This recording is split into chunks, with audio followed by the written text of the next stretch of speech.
Now we will start the program. As we mentioned, each one can introduce themselves with their name and what they do or what impact they have created in the society. And try to keep it less than 2 minutes so we can cover all in the next 45 minutes. Start with Zafar Sahab. Hello everybody, my name is Zafar Iqbal. I am originally from India, in US for more than 45 years. Basically, I'm a neuroscientist, worked with the US government for Veterans Health Administration for a long time, and last year I retired. My job is mostly taking care of scientific problems we have in here. And in the community, I am interested in some social and community affairs for some time now. Thank you, Zafar. Hello, my name is Zachary Atala. I'm originally from New Jersey. I'm here in Washington, D.C., working on the Capitol Hill as logistics. So anything you can think of, tables, chairs, we manage that. We keep all the inventory of everything. So a lot of it can be physical. Also, another part of it is just keeping inventory of everything. Well, good morning. My name is Abu Saleh Sharif. I'm an academic. I am associated with US India Policy Institute in Washington, D.C. But I'm a new person to this country, so I try to articulate democracy and diversity impact on development in India and USA. I compare them and publish. So I have, you can Google me, and then you have a lot of publications to be downloadable. Thank you very much. Yeah, my name is Nikhil. I'm an advocacy director with Hindus for Human Rights. We're a DC-based nonprofit organization that works on pluralism, civil rights, and human rights in South Asia and North America. And in particular, we try to provide inclusive Hindu voice against caste and Hindu nationalism and racism and Islamophobia. So all forms of bigotry and oppression. And I've worked with Dr. Gauss in the past and very excited to meet all of you. Hi, my name is Nuzaira Azam, and I work with, actually it's my organization, the Global Beat Foundation, and it's an advocacy group for the journalists, not only South Asia, but globally. So, and I also write for a newspaper in Pakistan. It's video diaries, weekly. My topics are democracy, human rights, politics, and US-Pakistan relationship. Thank you. From Pakistan, and I have worked for 25 plus years in international development, worked with very prestigious organizations including Oxfam, Great Britain, Care International, Concerned Worldwide, and for the last 6 years I am in the United States. And here these days I'm working for an organization called Muslim Response USA. So we are implementing development and poverty-oriented and humanitarian programs in Asia, Africa, and the Middle East. And we are very close friends to Dr. Mike, and whenever he organizes an event or something like this, we are proud to be participating in those events. Thank you very much. I am a retired person, so I don't have a job, but I'm living my passion. I'm a networker of people. My name is Muna Audi Zar. I'm a Palestinian refugee, Lebanese, but this is my country now. So I feel like I belong everywhere and nowhere. So I work on networking, reconciliation, and bringing leaders together to see what brings them to build a better life for the future. I'm Bareen Arif, and we both work with, with his organization, and I have my small catering company as well. So I work with and we have 3 kids together. And as my husband told that Mr. Gauss Mike is a very good friend of us, and that's why we are here today to support him. Thank you. My name is Media Mogul. I'm co-founder of Jeddah United Sports Company, one of the leading organizations in Saudi Arabia for promoting sports and sports diplomacy. And I'm also a consultant to many educational institutions like King Abdulaziz University, UBT, and Dar Hikma, and many others. Hello, my name is Asad Hassan. Thank you, Mike, for inviting me. I am an international broadcaster working with the Voice of America. So I have been in business from last 22 years and currently working with Voice of America and multimedia journalist. I have reported several stories and moderated hundreds and thousands of shows on current issues, international affairs, and luckily we had one of the prestigious guests. He is the guest of the evening as well, Dr. Maeena. So he has been one of our prestigious talker. So this is what I do. My name is Samar Fatani. I am a retired broadcaster and journalist. I've published a few books about Saudi Arabia, and it's a great pleasure for me to be here. It's very close to my heart, the subject of creating a better world, a mutual understanding. All my articles and books were always centered around this subject, so it's a pleasure for me to be here. Thank you. Assalamu alaikum. I'm Akbar Khwaja. I moved to Washington, D.C. Back in 1983 as a doctoral student at George Washington University. I have several caps, hats, and turbans. I'm a former senator of Pakistan. I've been an adjunct professor at George Washington University. I'm also a World Bank retiree. Now I'm volunteering for Transparency Funds, focusing on the accountability in developing projects. I also run a charity hospital back in Pakistan in a small town called Miawali, focusing on neonatal and maternal health. I thank you, Mike, for inviting me. Hi, Assalamu alaikum. My name is Ali Imran, and I have been a journalist for a long time. I started with AP Pakistan and worked for Reuters and other organizations. And I started my own English language magazine in America, Views and News. And currently I'm working for the Voice of America as an international broadcast journalist. And on the art side, we are working on a poetry project, which seeks to bring arts and creative thinking to America from South Asia and the Middle Eastern countries. Thank you. I am a management consultant, a facilitator. Hi, my name is Fatima Argan. I am a management consultant, a facilitator, a women's empowerment advocate, and an interfaith activist. I am the chair of the Arlington Democrats Interfaith Outreach and Advocacy Caucus, a former co-lead and co-founder of the Arlington chapter of the Sisterhood of Salam Shalom, a VP on the Jewish Islamic Dialogue Society, and a board member of CFP. I also am in the process of working on a number of Middle East peace initiatives. One involved, one coming up on September 14th, which is an all-woman panel discussing what's going on the ground in Israel and Palestine. I invite you all to tune into that. I can provide further information. Whenever whoever's interested can come up to me after or during the program, and I'd be happy to give them more information. Thank you very much. Retired, but I am just as busy as I ever was. I am on the board of the Jewish Islamic Dialogue Society, treasurer of that board.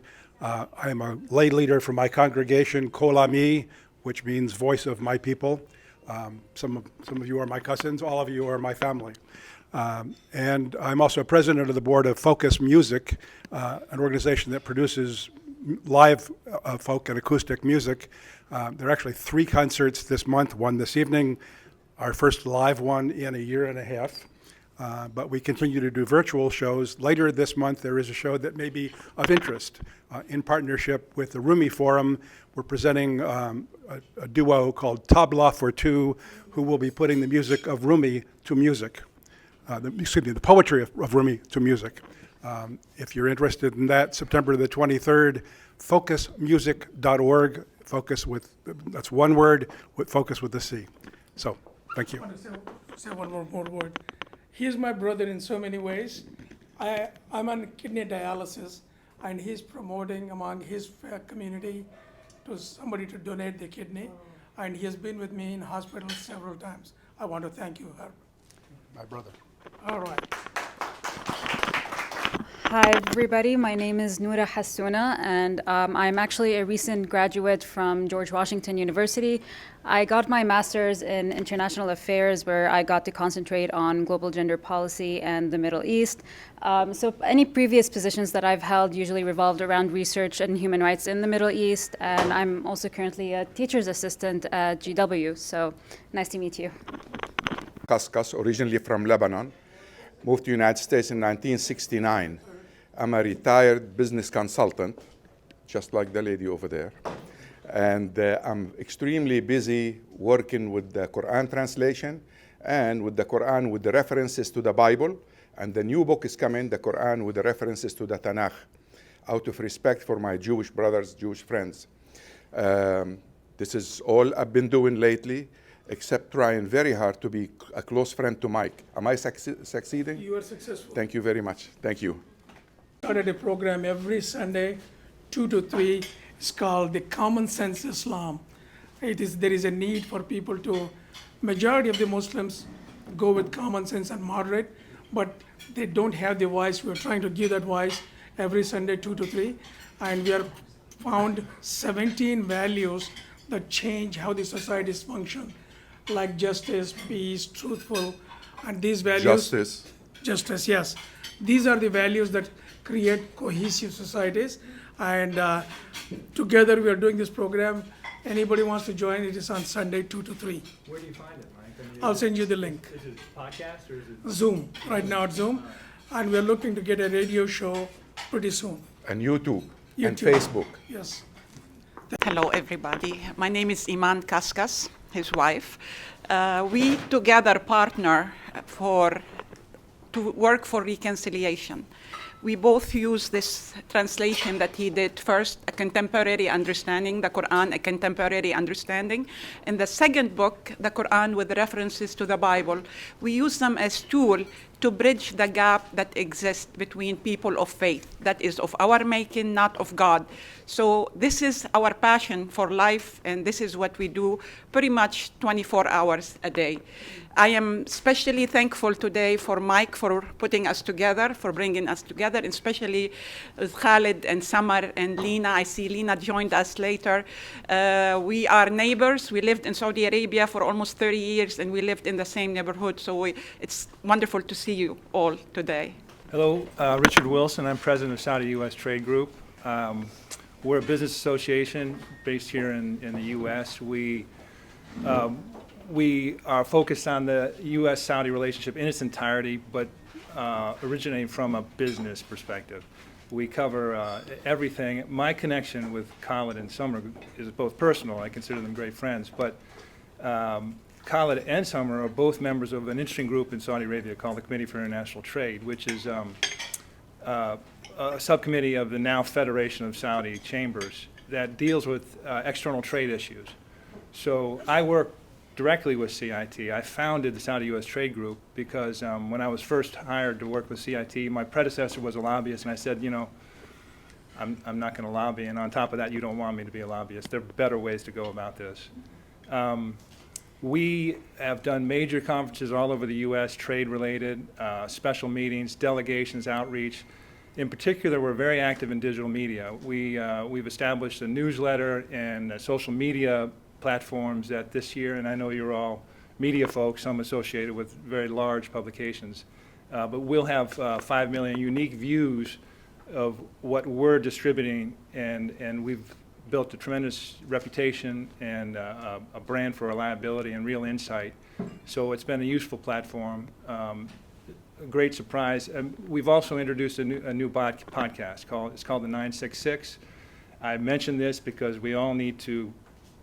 I'm going to be speaking with Lena and Khaled and Summer about this. We just did a really interesting conversation with the gentleman who was the Sous Sherpa and the political policy director for the G20. And we talked about the legacy it left in Saudi Arabia in terms of talented youth. But anyway, very nice to be here. Mike, thank you for inviting me.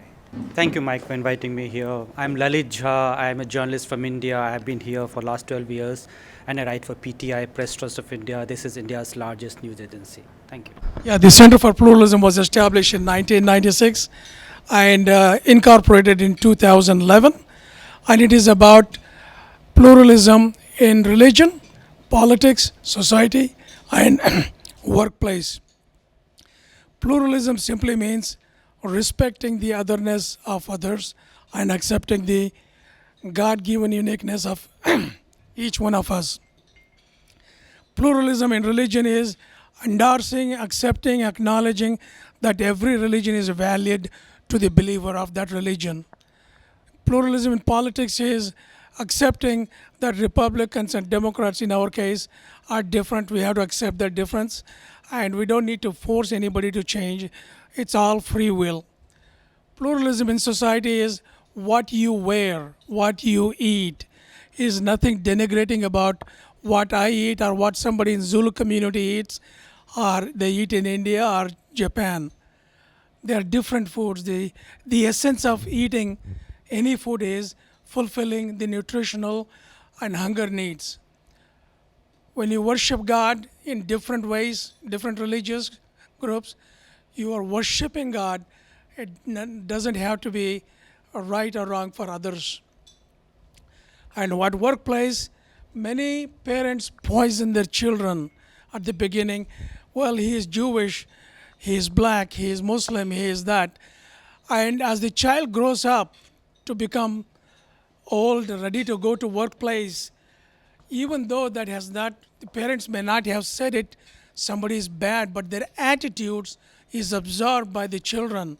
When I go to work in a workplace and I have to work with Jews, Muslims, Hindus, Christians, blacks, and different communities, I am holding myself from completely being friends with the other person because of the prejudice in me.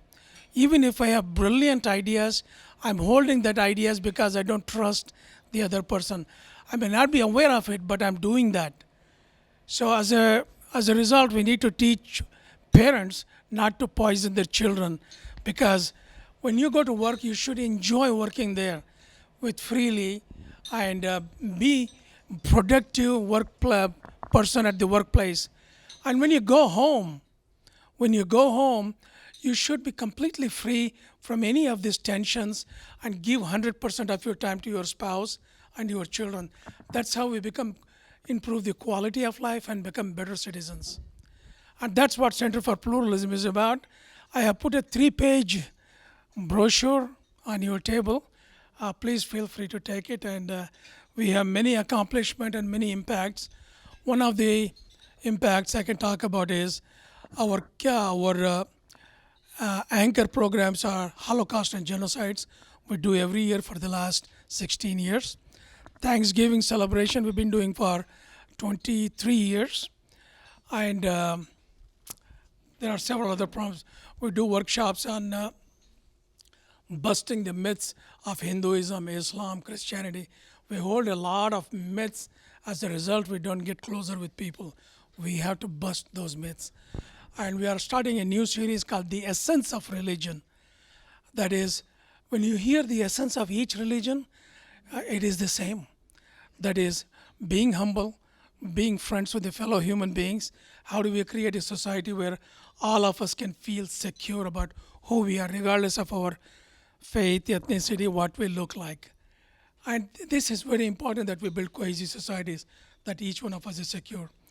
And we are also doing a program on Islam.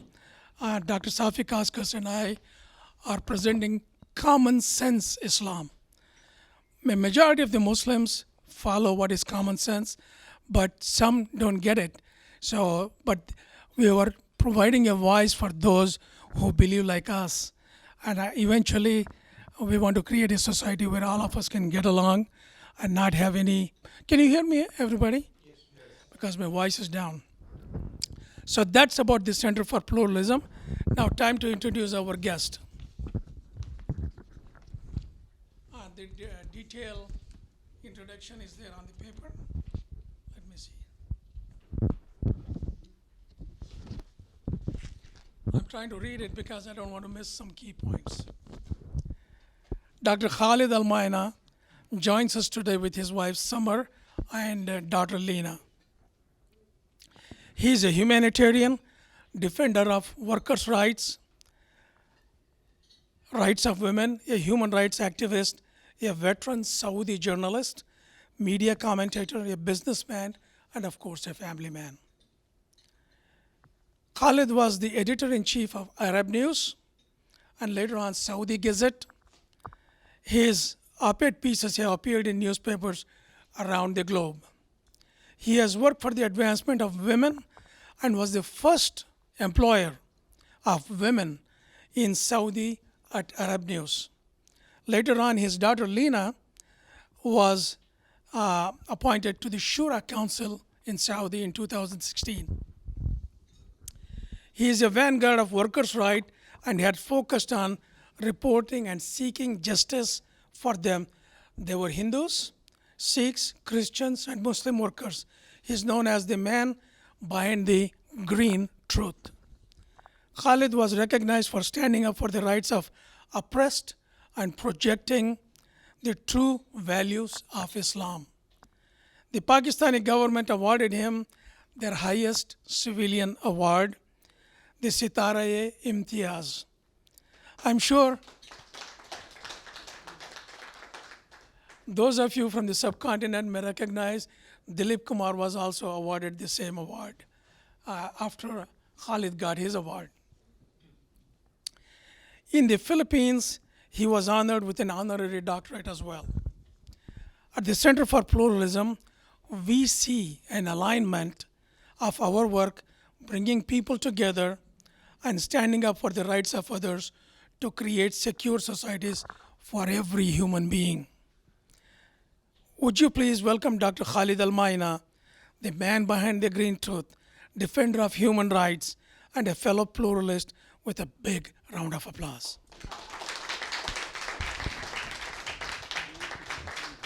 Yes. I am short, that's why I didn't stand behind it. Well, thank you very much. I'm very pleased to be here with all of you. Some people I've been following on Twitter, read about them, and indeed it's a pleasure to be here. Well, I'm very fortunate to have come from a family of pluralists. As you had said, that we are made by how our minds are made, either at home or nowadays by the media. I always believe that we, in the final analysis, we are all human beings. We have the same, if you cut any one of us, the blood is red. So there is not much that can hold us to be together. And you spoke about pluralism, and I remember I read one of my heroes, General Dwight Eisenhower, and when he was asked, do you hate Germans? And he replied in one sentence, I don't hate in plurals. Great answer.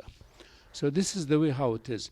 But then again, some of the people here asked me to speak about what's happening in Saudi Arabia, because you see, when you read here, and I read the newspapers of the United States while I'm back home there, you get, fits what's happening.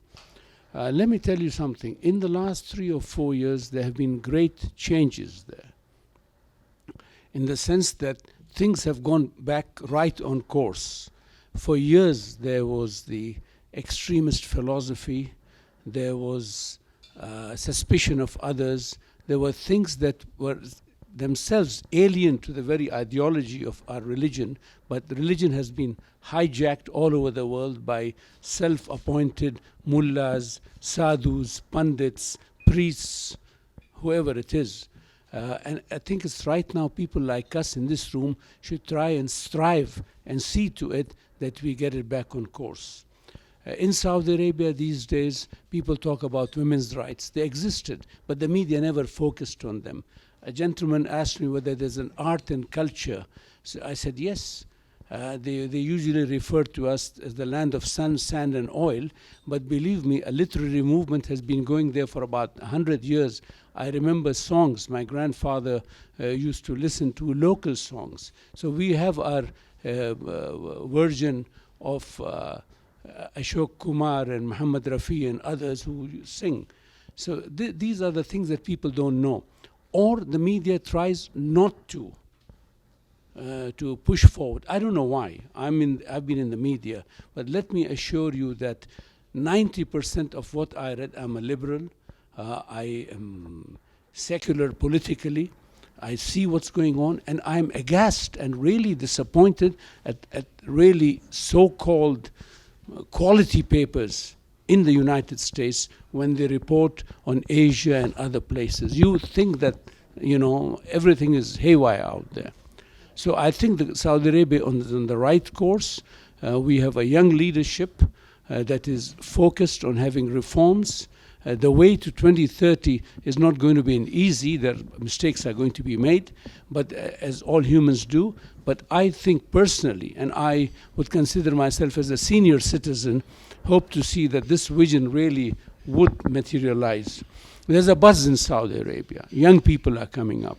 And for a long time, because remember, we are a patriarchal society. Most Asian societies are patriarchal. You have the tribal society, and then you have the family, where all the words come from up to down, whether it's the tribal leader or whether it's the father. Right now, young people are coming in. They are having their own decisions. You have ministers at the age of 35. You have women ambassadors all over. So we can see a new type of resonance in the area. And this, to me, is very positive. Again, Dr. Mike said to me, we speak about pluralism, and we talk about how the points of convergence are. Let me tell you also, while Saudi Arabia used to be on the receiving end, most of the international aid, and after the United States or Japan, we were number 3 in international aid for countries where disasters struck. So you would see that Saudi aid to India, which is a Hindu country, or to Mexico, which is a Catholic country, would go without any focus on color or any other factors. It was given on a humanitarian basis. Many things are happening. Unfortunately, they were never reported, or they were sidelined or misreported.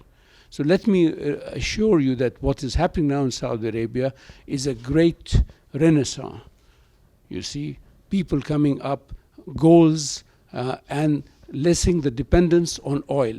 This is very important. So you have a new economic frame of mind, which is now focusing on how to get things done, because the Teslas are coming and other things are coming. But at the same time, there is a strong and deep-rooted feeling that we have to be going ahead and to be passengers on the train of progress rather than be mere bystanders. So that is the thing. I was asked whether it was safe for a woman to be there, and I smiled. I'm always asked that there are women here who can answer that. But let me assure you, the same question was asked when women were given the right to drive. People said there has been no rape cases, there have been no kidnappings, because the culture of rape does not exist. And I'm not saying as I'm a Saudi, in the whole Gulf area, and I'm speaking about, I'm not saying that we are angels, but this culture of rape, this culture of, the zamindars and the others and the DSP and the CSP, and some people from the subcontinent would realize what I'm saying, does not exist. So in many ways, it is very safe for women to be there. Women are taking a greater role in society. And I always have this anecdote, which I got from someone who said, when they asked about women in Saudi Arabia, and he said, for the first 28 years, our mothers rule us. The next 28 years, our wives rule us. Then we become harmless. So, so this is it. And then again, the role of the mother. As in the Hindu culture of the Mata, where you respect, in the Islamic version, heaven lies under the feet of the mother. So there is great respect for the mother. In 95% of the families, there are errant families everywhere, but the role of the mother, the grandmother, is very paramount in the way we are shaped up. This brings me to the other point, where we have to be very careful with parents, misguided or intentional, would not cause any grievance in our hearts for people of other religions. I was a very lucky man. I grew up among Muslims, Hindus. I went to a Catholic school and others, and for 28 years my right-hand man was called Ram Narayan, and I depended on him in the Arab news. On the left side was Ram Kumar. So I had these two Rams, the Chota Ram and the Bada Ram. the small ram and the big ram with me, you never thought of somebody from another religion. You see? But this is how we are because our parents shape us. So I think you have to focus more on parents. Now your other enemy is the media, the generalization, hatred. And I claim to be an expert. There are no experts on the subcontinent because I do go to both countries, and in both countries I'm accosted, and sometimes they say I'm an agent of this country or I'm an agent of that, but I say I'm my own agent. And I'll just give you an example of how this generalization of hatred happens. Three things. We'll start with Arafat. Yasser Arafat was asked to, after Beirut, to come and speak in Paris. The French government, thanks to Israeli interference, did not give him the visa. Who represented Yasser Arafat? Bruno Kreisky. And the people were shouting, some of the hardline Israeli supporters, and Bruno Kreisky, who is Jewish, took the microphone and said, I am Yasser Arafat. So they all kept quiet. So you see this idea that we focus on principles rather than religion and all. In India, I went to Udaipur, which you know in the Rajasthan area, and since I speak Hindi, I asked the guy, they thought that I was an educated Pathan or somebody from the other side, which I am not. There's no ethnic connection between me and the subcontinent. And I said, first I'll say in Hindi, wo tumhara dushman hai, that are those guys across the border your enemy?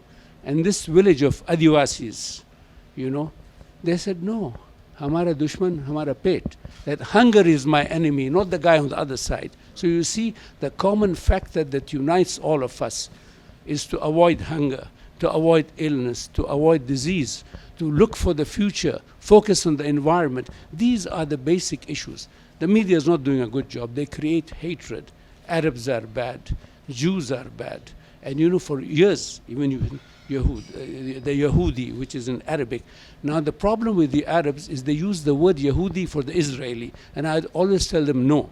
Because there are many Israelis who are mean hombres. But I tell you, there are people in Israel who, when the cartoons happened in Europe, remember the original cartoon of Geert Wilders and others, the best article on the Holy Prophet Muhammad was written by a gentleman called Yuri Avnery, who was Jewish, he was Israeli, and I bet you no Muslim can write an article about the Prophet. The other gentleman also who wrote about the Prophet was Maxine Rodinson, who was Jewish.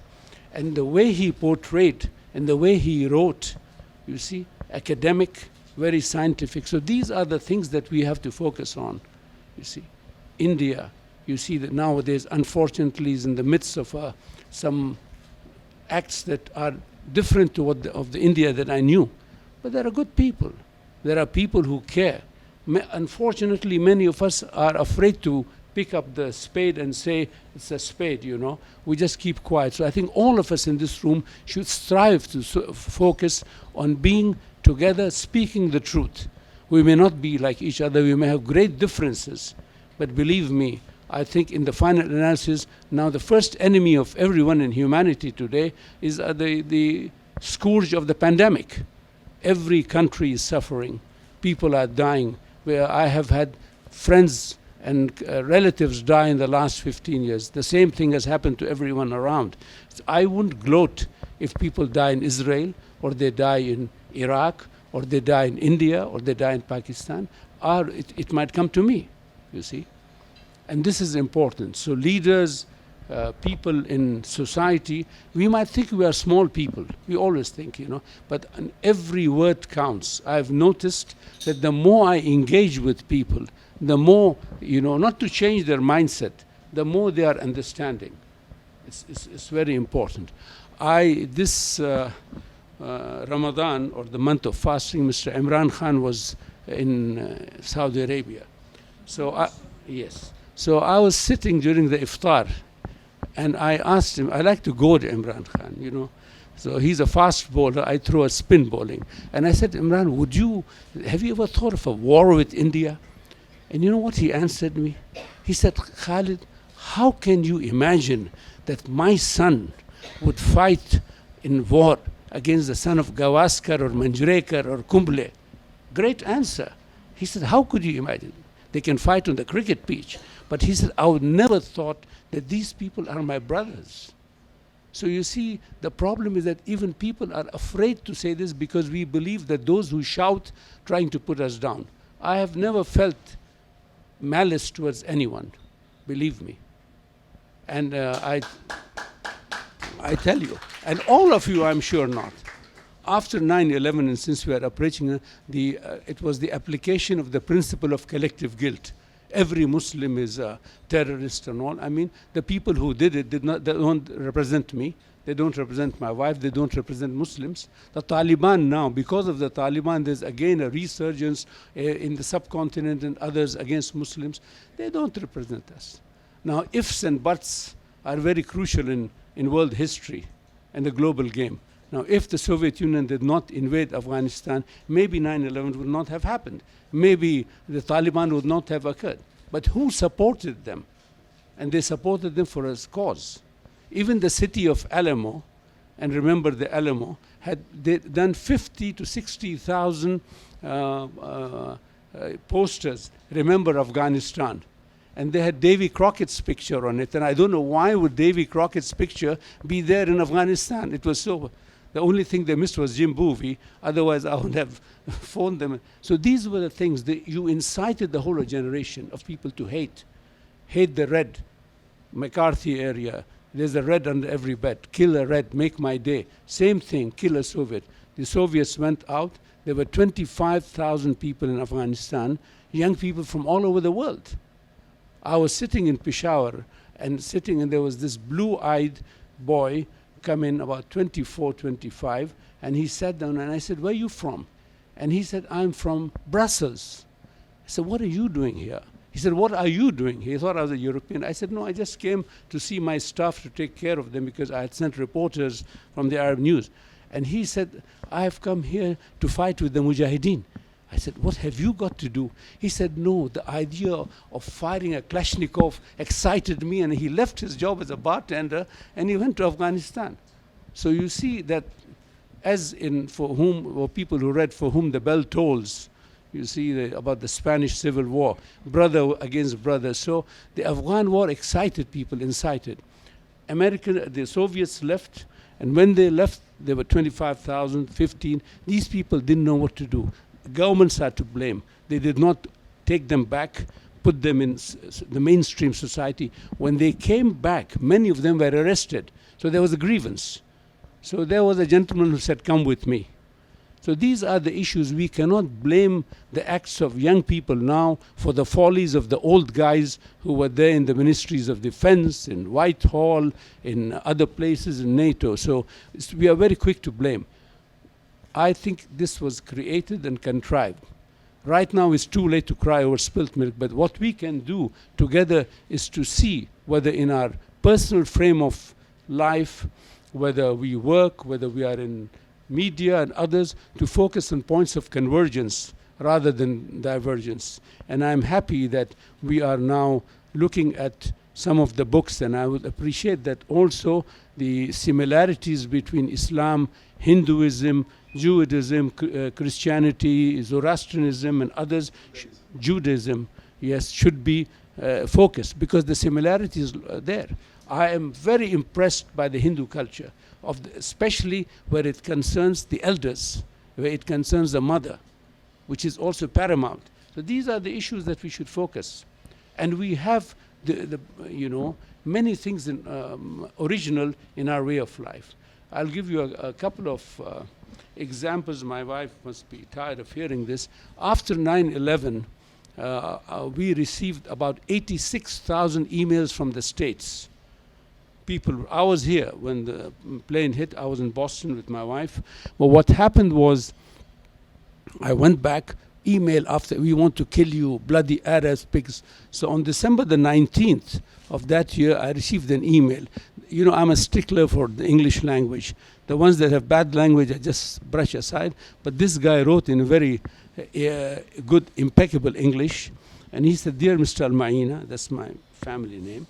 And he said, I would like the armies of Christ to come in Mecca and decimate all of you, and pigs and swines will walk over the Kaaba. So I looked at it. I said, let me reply back to him. So I wrote to him. There was no reply. Then on December the 25th, and I do give gifts in Diwali and Holi and Christmas and the Jewish Hanukkah. I think it's the Hanukkah. Yes, yes, sir. So I didn't give you, but next year you are assured. So I wrote to this gentleman. I said, dear Mr. Walpert, thank you. Today is 25th of December. I cannot give you a gift except I quoted to him the verse of Mary in the Quran. And I wrote to him. Within 2 hours he replied back, now you steal our Bible. So you see, so I explained to him, you cannot be a Muslim, and I repeat again, you cannot be a Muslim if you don't believe in Jesus Christ and the coming of Christ. Am I right? And the Virgin Mary. So when he read the Quran, I never knew who this man, in Montana, it was freezing cold, he was a lay preacher. You would understand what lay preachers are, those who have these churches of 20,000, 25,000 people. He went to the church and said, as of today, nobody would attack a Muslim because they are our brothers. He had no idea, you see. And then he and I became friends. I had no idea how old he was or what he was. And the New York Times wrote about this story, by the way. 4 months later, I received another email from another gentleman with the same family. He said, my father is very ill. So I went to Mr. Ram, who was the managing editor. I said, Mr. Ram, please post it. So the Pakistanis and Indians and others said, we pray for you. You know, the usual Eastern ways. So the people there were saying that these people, our father abused them, but these guys are praying for us. And then Mr. Walpert died because his son Jeff wrote to me. He said, I don't know what you did to my father. And he said that my father, after you started corresponding, he was a racist, a militant. Then he went for the first time in his life to the only black barber in town and had a haircut. See the transformation? From being totally anti-Muslim, anti-black and all, and a racist, he went. And yes, so these are some of the issues. What I'm trying to say is it's within each and every one of us. Forget the media. The media goes and on and on and on. Politicians use religion as a card everywhere in the world, whether in the Muslim world or the other ways. But unfortunately, in the Muslim world, it is receding. Forget Daesh and ISIS and all. They, and I say it openly, they do not represent 0.0% of the Muslim people. You hear of somebody stabbing, could be anybody. He doesn't represent us. Or somebody lynching someone in India. Again, doesn't represent the Hindus. Or somebody killing settlers in Palestine. They don't resemble my friend, represent my friend Rabbi Mark Gopin or the other people, you see. So it is important for us to be very careful, to be very astute, to be really focused when we report on these things or when we discuss these things, or we become agents of rumors. These are the issues that we should be focusing on, is try to focus and reach out. You know, I'm not in the preaching business, but let me tell you one thing, that once you explain the salient features of your religion to others and talk to them about it, it will be quite helpful in finding out that the common denominator exists. So in the final analysis, we are all together. Right now, as I said, the environment, COVID, everything is our enemy, not who comes first or who wins the election and all. So these are issues that I am very working on it. I'm happy that I came to Dr. Mike here, and I'll be more than happy to meet later on and later trips here so we can find out what needs to be done. Thank you.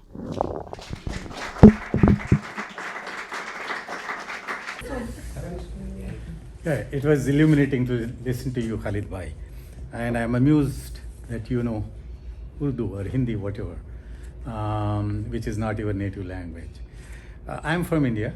And right now there are approximately about 200 million Muslims there.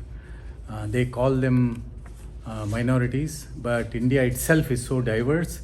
Muslims cannot be in minority. Actually, Hinduism itself is divided into castes and groups. So the Muslims as minority is a misnomer sociologically. However, Muslims in India's current plight, politically and socially, their interests are actually protected not by Muslim leadership within India, but by the non-Muslim, particularly the Hindu leadership within India. And they are the protectors of Muslims in India, according to me as a social analyst. However, there is a tendency in Indian Muslims to look out of India for some policy guidelines. I think the decade starting from 80s, when the middle class grew in India, 80s, 90s, 2000, Indian Muslims were looking towards Saudi Arabia because there is an association between the holy sites and the governance. Actually, I know there is no association, but the Muslims who are not very well educated, they don't know the world history well, they don't know the geography very well, they look towards Saudi Arabia for some sort of illustrative guidance. So the question is, how do you think and why do you think Saudi Arabia cannot take a global leadership to communicate the concept of diversity of Islam and universality of Islam in a non-religious manner? So there is one way to communicate religion, but there is another way to deduce the religious values into the human values and communicate. Is it possible to look forward? Can Muslims look forward for that? Saudi Arabia does not claim to be a leader of the world. It has the two, it doesn't claim, it has the two holiest points. But let me, since you mentioned this, I tell you that the fault of Indian Muslims lies with themselves. Look, go to South India, education and all. In UP and other places, these mullahs and the madrasas and all are the bane of Muslims, wearing the skull cap and moving around in the pyjama and all that, what they call, they've claimed. In India, Azharuddin was the captain. You have people playing. You have the president of India, Abul Kalam. India is a secular country. It is going through some, wobbly phase now. But in India, the beauty of India is its diversity. The Parsi sitting next to you, the Hindu, the Muslim, the Sikh and all. Unfortunately, the Muslims looked outside. Why should they support Daesh? Or why should they support ISIS? Why should they support foreign elements? It's none of your bloody business. Focus on education. Get your people to work together. Be a part of the mainstream instead of moaning and complaining all the time. Be a part of India. In India, you can be anything. Okay, the courts are there. So you see, we cannot just go on blaming, and then sometimes people say, oh, Saudi Arabia did not help us. Why should Saudi Arabia? You are an independent country, you have an independent judiciary, you have an independent government, you are a sovereign state. Never look. The problem with the Muslims of the central India, not the south. Remember when India was divided by the British, the Muslims of the south did not migrate to Pakistan, because they were well off. It's only the ones in the central. So I think the Indian Muslims should depend on themselves, focus on education, not allow Barelvis and Devbandis and all these mullahs and gullahs come over and try to fool them with their mumbo jumbo. Just as even the Hindu hardliners, the Baba Ramdevs and all these people should not try to fool these people. So I don't think so they should look up to Saudi Arabia. They do look, but I mean, they have to now change their... No, they look up for things. Okay, then why don't you follow Saudi Arabia? Saudi Arabia has now gone leaps and bounds in 3 years. They stopped, the Adhan is there. They stopped the microphones from blaring out. Why didn't the Muslims did not fall? They said, no, we will not. There are so many things happening in Saudi Arabia. Women are going ahead. Progress at all levels. They are still worried about niqab or that Fatima Bibi or Asya Bibi, I don't know, talaq, which is totally un-Islamic. I tell my Hindu friends that what you see from many of the Indian Muslims has nothing to do with Islam. It has to do with the peers and faqirs. You know, the peers and the dargahs and has nothing to... I laugh when I go to India. They are not Muslims. You see, so they have to blame. So don't look up to Saudi Arabia. Look up to Saudi Arabia for progress. Look up to Saudi Arabia what is happening. Look what is happening in every aspect of life. And look, of course, for religious studies, certain things. But you cannot blame. If they become Wahhabis, they blame Saudi Arabia. If they become extremists, they blame Saudi Arabia. Don't. Look within yourselves.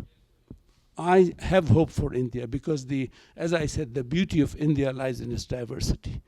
And I say it very honestly, but we have to rise up.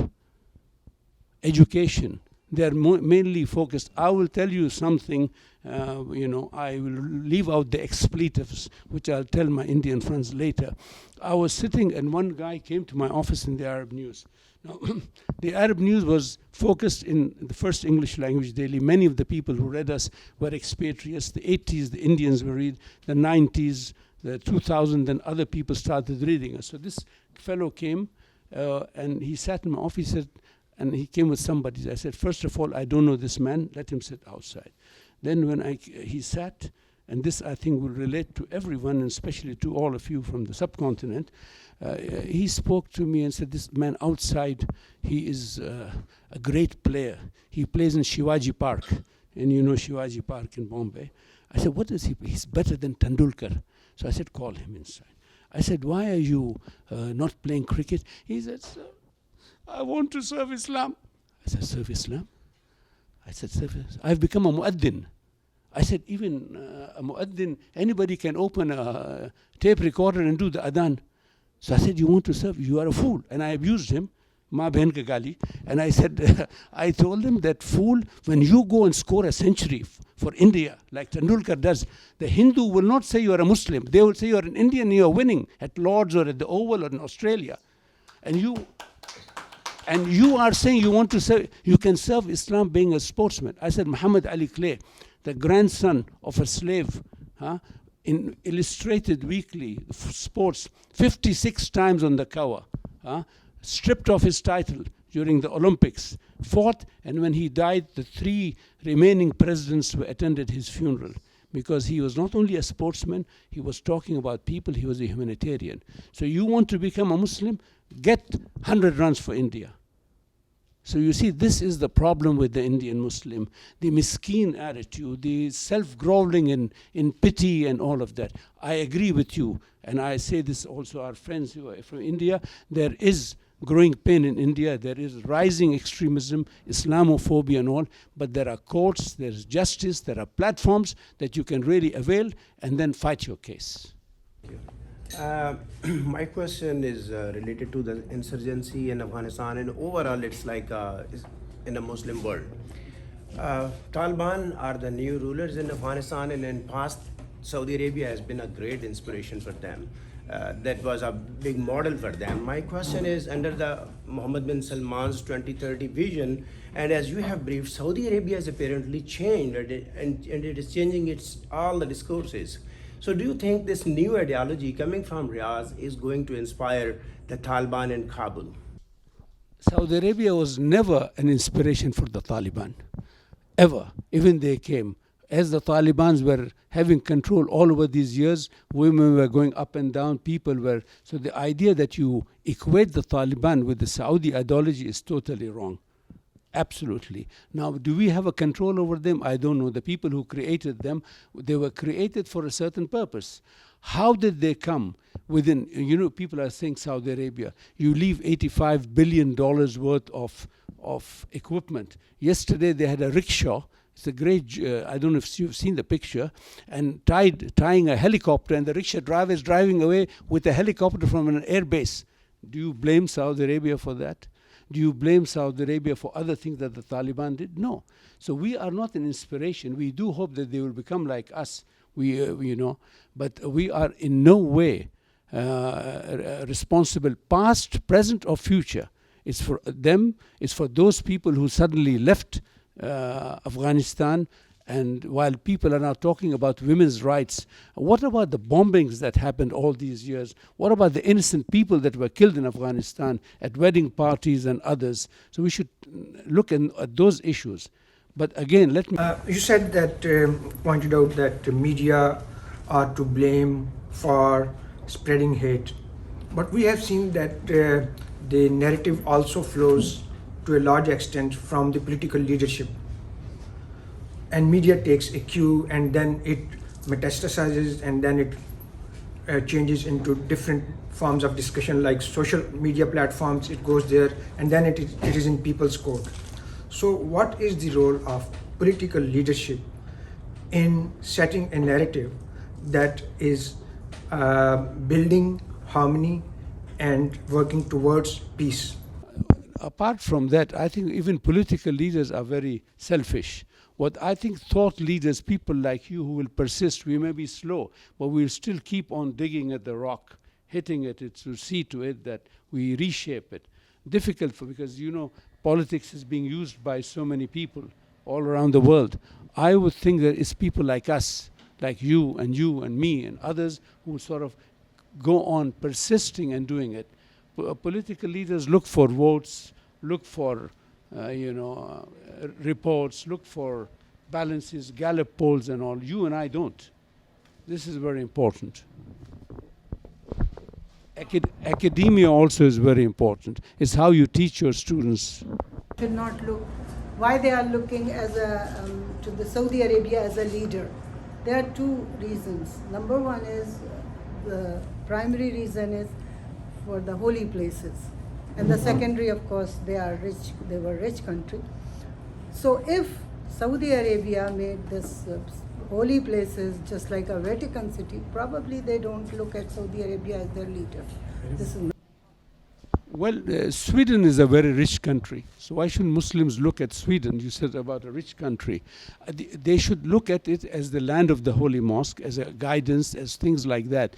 But do not equate your local politics. If you are somewhere sitting in Agra or Aligarh and all and running a local elections, you do not think of Saudi Arabia. You think of what you are going to do within the community, how to garner votes and do stuff like that. So this is what I said. Yes, Saudi Arabia is a beacon and now it is going on a path that is excelling. Yes, so follow it.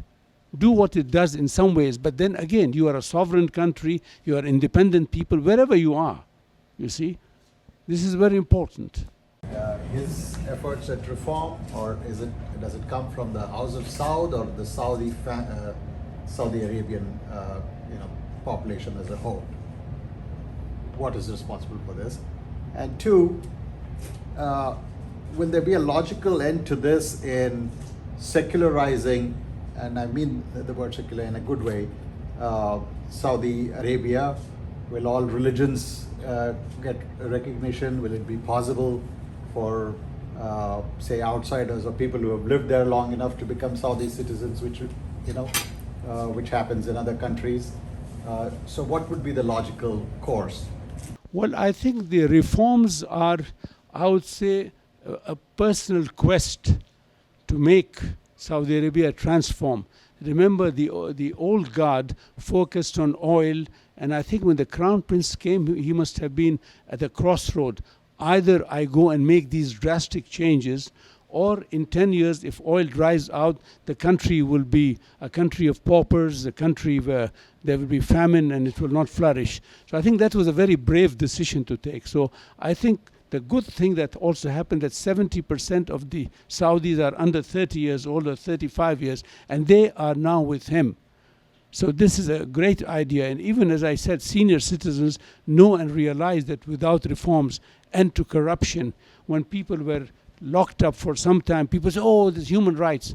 But you have to put an end to corruption at one stage or the other. Now, drastic measures sometimes are necessary because for years this stream was going on. That was one. Secondly, you mentioned about whether people will have the right for citizenship. Even, by the way, people from Muslim countries, the system was, it took a long time. I think slowly it is going to change. And Dr. Safi will tell you also people who live 40 years, 45 years could not get. But I think there are so many elements that are changing. And remember, the first prime focus of the new leadership was end to corruption, alternative, diverse ways to get the economy restarted. Believe me, you said we are a rich country. Richness is because of sustained economic capabilities. And oil is not a sustained value because it could go or something could happen. So this is important. So I do agree that there will be changes, there will be positive changes, and that this new leadership is cognizant of the fact that we have to be on this train of progress, and that we are part of this global team. We are part of the G20. Many things are happening. And believe me, what happened was some of the things were put in the back burner. People complain that, oh, movies have come. Movies existed. A gentleman asked me whether you have a literary reforms or literary progress. They existed. But now the focus is more on literature, arts, culture, rights, women's progress, and they have been accepted. There has been no, and it doesn't just come from up to down. I see young people. Before I came, and I knew I had to speak to you, I asked 10 people last Friday whether, do you approve what's going on? And all of them said yes. There are pitfalls, there will be mishaps on the way, but there is positivity, and there's a buzz in the air. The evolution of relationship between India and Saudi Arabia in the last 6-7 years, Saudi and Modi government, I think it has progressed a lot. Now, how the Saudi government looks at the subcontinent, what kind of relationship it wants to have? Very good question, and even for those, it's pertinent to those who are not from the subcontinent. For years, India thought that Saudi Arabia was looking at India through the Pakistani prism, through the looking glass of Pakistan, and this existed. If you remember that King Saud went to India in 1955, 20 years later, then later on, the late Prime Minister Jawaharlal Nehru visited, Mrs. Indira Gandhi came. Relations between India and Saudi Arabia were totally economic, you know. I think in the past few years, they've gone from the economic to the social to the how would I say, business interest. Example, $20 billion were invested in the Ambani Group. The largest research center for SABIC, which is the Saudi Arabian Basic Industries, is in Ahmedabad in India. So you see, there has been more and more people are going. Yoga is on the rise. Things are happening because there was that bamboo curtain between us and India, not out of commission, but more so by omission. That is one. And the Indians have realized that relationships are one way, rather not depending on Islamabad and all, but there is, friendly relations with both. And it's in the prime interest of Saudi Arabia to see that the subcontinent be a land of, peace and mature and healthy relationship between the two parties. So I truly believe, yes, now there's the Saudi-India Economic Commission, the joint bilateral relation, and you can see more and more of India. And remember also, the Indians took a head start because we used to read, like you read about us in the New York Times or in others. So you used to read about India in a very negative way. Pick up any paper, you can find out. I mean, when I read the book, Oh Calcutta, I was so depressed. But when I go to India and the South, I'm totally different. Yes, poverty exists. Yes, there's the fakirs and this and that. But there is a vibrant people. And the people who aspire want to go ahead. So I think relationships are on the right course, not just because of the Modi government, because Saudi Arabia also realized that India is a regional player in the region, and it has its own mindset. It has the Muslim World League there. Nobody forced Saudi Arabia to create the Muslim World League. And it's supposed to represent all Muslims, supposed to be a people representatives. Then it has the OIC, the Organization of Islamic Cooperation. It's supposed to represent the governments of the Muslim world. So it's not an accident that Muslims look up to Saudi Arabia. It is a designed policy. This design policy failed. If Saudi Arabia want to care about Saudi interest, it should free those organizations. So maybe an ex-Lebanese can be the president or the Secretary General of the Muslim World League, or an Indian, the Secretary General. Is that possible? No, not today. So there are reasons why Muslims look up to Saudi Arabia. If we want to change, We want to change to the middle path. We are an ummah wasata. We need to practice that. We are the people of the middle. God called us in the Quran an ummah wasata. If we want to move forward, we need not to be on the extreme right like we used to be when Wahhabism was ruling Saudi Arabia, nor at the extreme left, where we have thousands of people gathering to watch a Lebanese singer dressed half naked and presenting herself to the public. This is not a no-no, and this is a no-no. In the middle is respecting ourselves and respecting the people that come from everywhere. Sorry about the antithesis. Hopefully we can have a synthesis now. No, that's true. But no, that's true. But what I think she meant, why the Indian Muslim won't know what the OIC is or the WMO. By the way, the OIC has different, every year they change, every 4 years. What I was saying, that they look upon to us. It is not Turkish, Hassan Oglu, Malaysian. Now there's a gentleman from Chad. But what the question was, that they look upon their, why is this happening? There are Indians and Pakistanis saying, why did you introduce movies in Saudi Arabia? They were more upset. The Saudis were happy. Movies existed in Saudi Arabia. Let me tell you, not now. Now they've come out in movie theaters. My mother saw most of James Bond movies in the 1970s in movies. But now it's out in the open, people are coming out. But what that question was, that why is it happening? I find more resentment and negativity coming from Muslims outside. So if they want to look at us, up to us, they should see what we are doing. But very few people would know what the OIC is. The first page is not Indian news. The first page is what is happening in Middle East.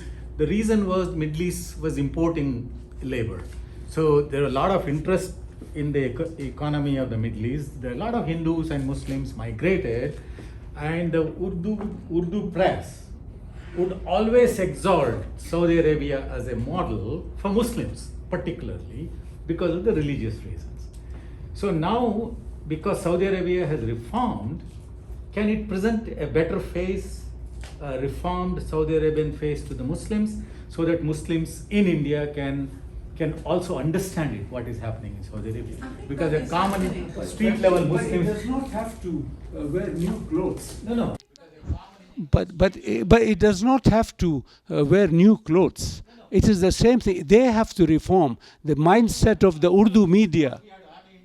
No. The mindset. From all over, people contributing, earning money in Middle East and opening madrasas. Why can't you open a normal secular school? Muslims wouldn't do that. You know, they should do it. I can't go to India. But there are also other mechanisms through which. So they should do it. I can't go to India. Change. That is what I'm trying to say. I think it's happening in Saudi Arabia. I don't think it's the responsibility of Saudi Arabia No, it to is not make responsible. changes in No, India it is not for responsible. Indian Muslim. I just want to say two things to affirm. May I say what Dr. Khaled said earlier?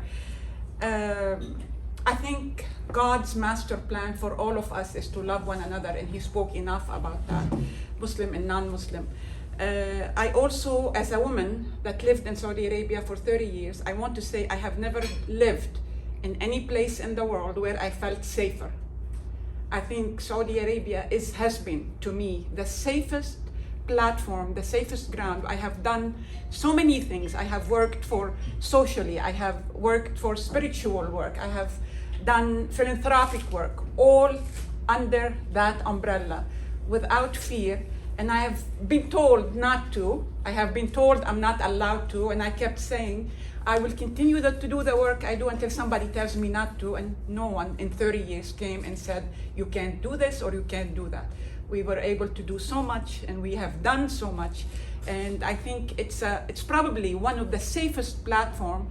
There are changes right now, and when you go through changes, it's natural to feel uncertainty and for people to feel fear. But truthfully, if you don't break the law, it's the safest. It's up to the occasion. Why is it that it's only Saudi Arabia that speaks for Islam? We want to hear other Muslim countries rise and speak about Islam and defend Islam, it's not only Saudi Arabia who has to do that.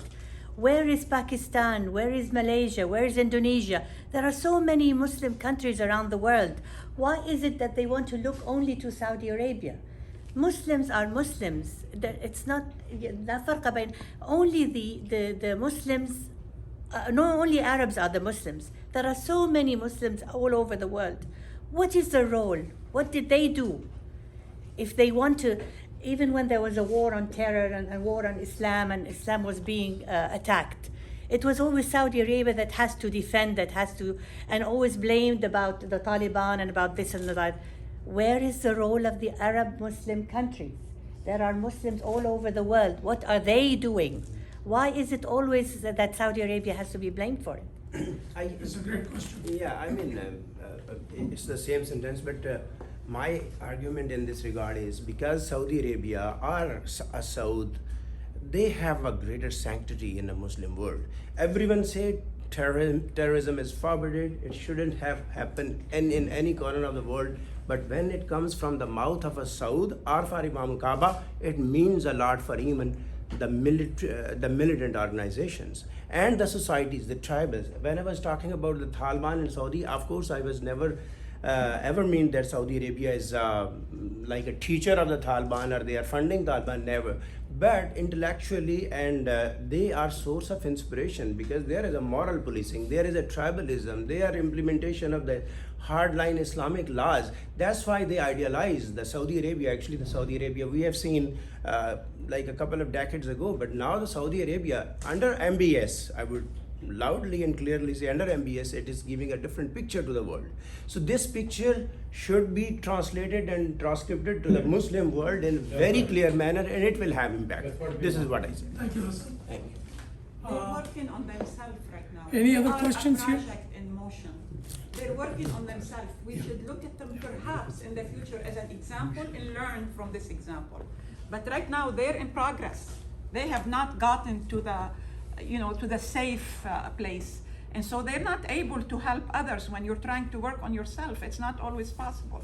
Let me ask Richard and Levy, do you have any questions? I think the Saudis have been very helpful in they're beginning to be a peace between Israel and some surrounding countries, the United Arab Republic, Bahrain, but Saudi itself hasn't stepped forward. Is that possible in the near future? I thought, I'm not sure, and I'm not an expert, but I thought the major influences in the Taliban were Deobandi. But I'm fascinated by the insights from our people who are reporting from India, because from the Western perspective, it's a tendency, it's actually a habit of simplifying everything. So for decades, for years, every Saudi was Zaki Yamani, or every Saudi was Osama bin Laden, or every Saudi was Walid bin Talal, and that's how they attach to it. This is what Saudi Arabia is. This is the Saudis' message. And a lot of our work over the years has been it's vastly more nuanced than that. What you really want to try and understand is what Saudis complain about rather than what we complain about Saudis. The point being is, and I think Iman speaks very much to it, Saudi Arabia, this is transformational, this moment. And by the way, you mentioned MBS. I think the untold hero in this story, if it's a hero, is King Salman. Because he's the one who put all this in place. He's the one who gave the levers of power to change these things. But my point is it's fascinating to hear that, what's this message you're giving to me? This is the message I'm taking from you, when in fact it's kind of narrow. It's too narrow. And Saudi Arabia, I think, as it tries to reform itself, is very consciously trying not to impose its message on everyone else. So what your point is, figure it out for yourself. Listen to us or don't listen to us. We're trying to figure it out ourselves, and we're progressing. But I really just want to share, I see the myopia from the U.S. perspective on Saudi Arabia. It's really interesting. I'm not going to characterize the myopia because I think it's much broader than that. But it's very interesting to hear your perceptions from India. This is the message I've been hearing, and maybe it's not a complete message. Yeah. So we need a twist in the messages now.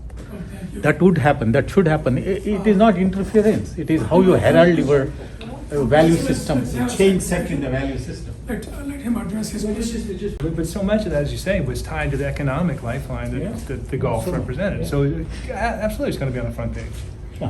This is why like-minded people on both sides should get together. It is going to be a tough road. I'm not saying you and I can sit for 60 years. We will not be able to solve the problems of the neighborhood in Jerusalem. But at least there will be a start. The people who will come after us will pick on from where we started.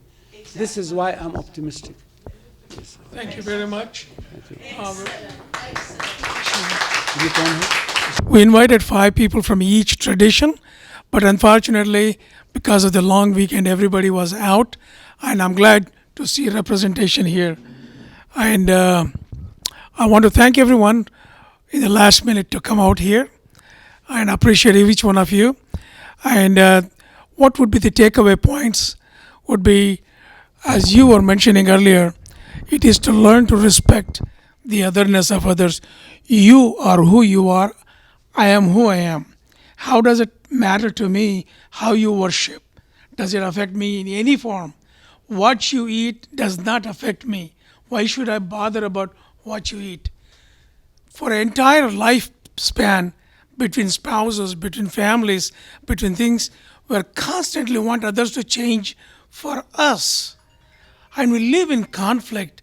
If you drop that idea and start learning to accept for who we are, then most of the conflicts will fade away and solutions emerge. And that is the message we have from Center for Pluralism for all of you. Learn to accept each other among the family members. And the other short message I want to give is forgiveness is a key to living with freedom. If you forgive others for whatever they have done to you and seek forgiveness, all of a sudden you find freedom. It is a very difficult thing to do, but when you do, you find freedom. When you go home today, pick up the phone, call your sister, brother, your patient, clients, ask them forgiveness. You find freedom in it. So we're just waiting for Chidanand. I think he has gone to the restroom. He's not coming back. Well, let's observe. Chidanand, you want to say a thing about Gauri Lankesh? Well, his wife was a very brave journalist, and she was assassinated a couple of years ago. I used to read her, and she stood up and fought for something. So I think we should have just a moment's silence for this lady who left us. She's no more, and we hope that she will be blessed and be in a better place than she is now. 1 minute silence, please.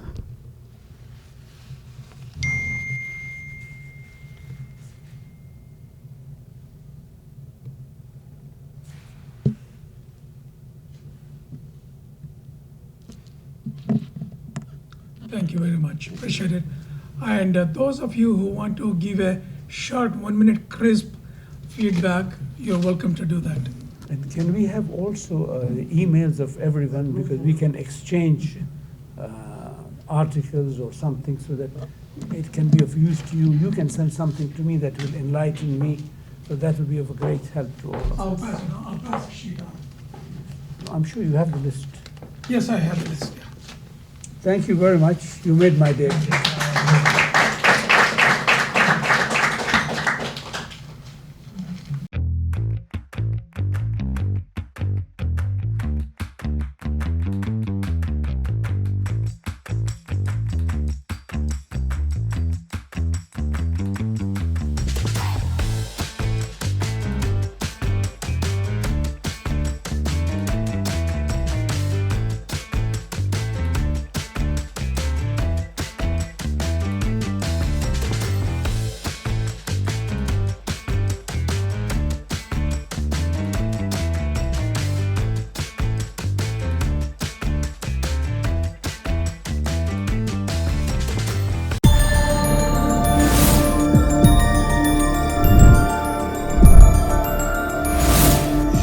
Watching Capital TV Washington, the best South Asian TV channel in North America.